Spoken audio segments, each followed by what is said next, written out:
Hello, YouTubers, friends, compatriots, bootlicker shills, desolators, peasants, vassals, minions, me-sides. I'm Useful Idiot, welcome. And I want to talk about Oman.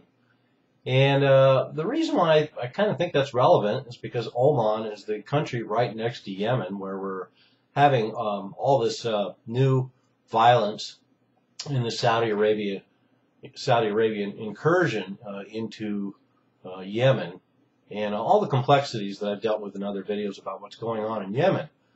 But of course, what's perplexing to me is why is it that Oman, which is right next to Yemen and is thoroughly entangled with the country of Iran, is not this threat and this menace, because they are, quote, Iran-backed, unquote. So anyway, I just thought, just for interest's sake, I would discuss a little bit about Oman and what their position is, because it doesn't seem like anybody talks about them, and they're right in the middle of this huge hornet's nest, close to Pakistan, close to Iran, close to Saudi Arabia, close to Yemen.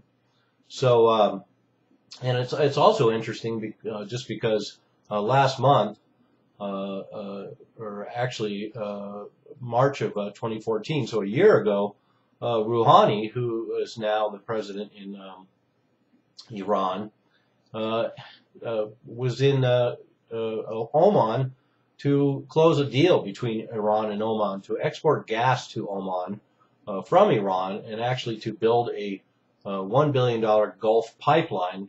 And this is a 25-year, $60 billion deal to start this year, 2015. So kind of a big deal.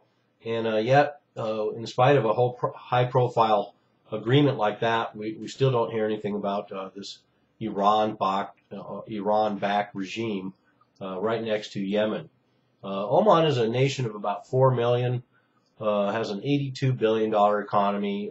It's 25th in global oil reserves, so not an oil powerhouse, but nonetheless, oil has supplied some of its wealth. It's been an absolute monarchy, and has had the same king since 1970, so the longest ruling ruler and king in the Middle East, in that region, having ruled now for close to 50 years.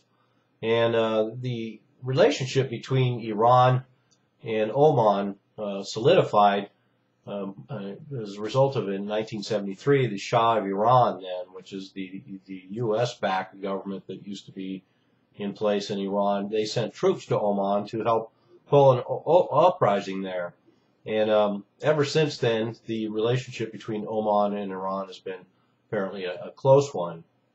And in fact, Oman doesn't even participate in a lot of Saudi Arabia's ideas of Gulf unity with the United Arab Emirates and all its other vassal states.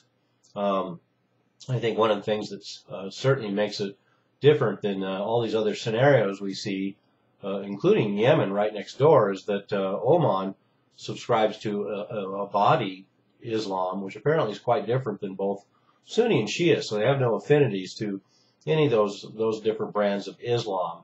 And Oman has shared diplomatic and economic and military ties with Iran ever since. Iran and Oman have been also conducting joint military exercises just 3 or 4 years ago in 2011. And oddly enough, Oman managed to support both Iran and Iraq during the 1980s war. But that's also the same war where the United States was actively supporting both sides of the war. And just like the leader of Yemen traveled to Iran, and for some reason, when the leader of Yemen travels to Iran, he becomes a puppet of Iran. But Oman's leader traveled to Iran in 2009, but nobody really refers to him as a Iranian puppet. And this invasion I talked about, or actually this uprising I talked about in 1973, was finally put down in 1975, but it not only involved Iranian troops, but also troops from Jordan, Pakistan, and the UK.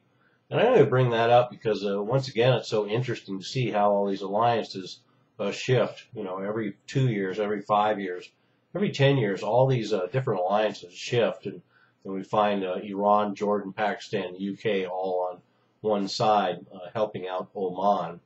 And also, interesting fact is that in 2011, during the Arab Spring protests in Oman, unlike most of the other countries in the Middle East, they only called for reforms. And nonetheless, as an Arabic absolute monarchy, of course, the government cracked down harshly, although not as harshly as other countries in the region.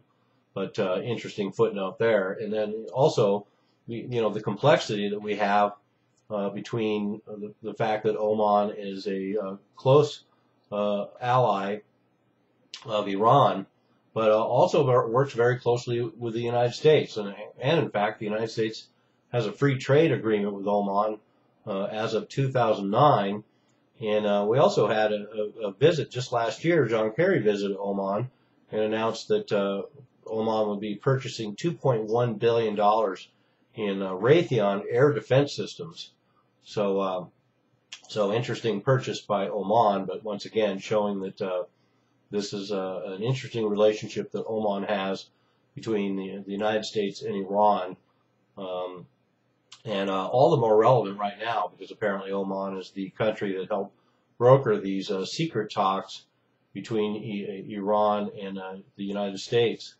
And so they are now a player in some pretty dramatic developments that are going on right now involving Iran.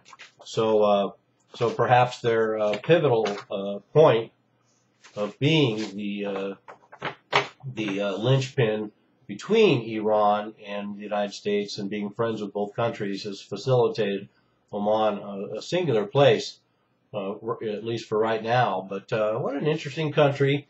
And I had to bring up the fact that how come Oman doesn't consider Iran a threat? How come Iran is not undermining the government of Oman? How come Iran is not arming Oman? How come all the other countries in that region continually talk about this heinous threat from Iran? It seems like Iran can have a normal relationship with a country like Oman. So anyway, maybe Oman will show up in the headlines pretty soon, and then this video will become relevant. I'm a useful idiot. Don't you be one too.